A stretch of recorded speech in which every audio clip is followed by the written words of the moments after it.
Gippsland Basin has stored gas for millions of years, but now the depleted Bream Reservoir could instead store a liquefied carbon dioxide. Using the structures, I guess, that we've put in place in terms of retrieving oil and gas throughout the last 40 or 50 years, using those structures, those geological structures, to sequester carbon dioxide in the future. The carbon capture and storage could be the end of an energy supply chain that would start with blue hydrogen production from Latrobe Valley's brown coal. Experts say it would be cheaper than hydrogen produced from renewables and could supply international markets with clean energy.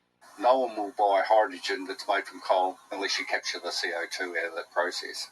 But also, when you make hydrogen, you inherently separate the CO2 from the hydrogen. The CO2 emissions would be liquefied and pipelined to the Gippsland Basin. Those in the industry are confident it can work and say the basin has ideal geology. The Bass Strait storage areas are fantastic.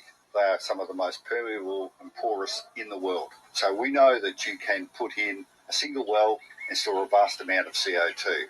The SEA project would cost ESO $440 million to build. 40's already come from the federal government. While carbon capture and storage projects have been criticised for being expensive and ineffective, Mr. Chester says it's important to rely on the scientists and engineers to deliver technology advancements. There are many times throughout Australia's history where governments have worked in partnership with industry to achieve breakthroughs in technology that have made a long-term difference. So it's not for me to second-guess the technology. Jack Morgan, Win News.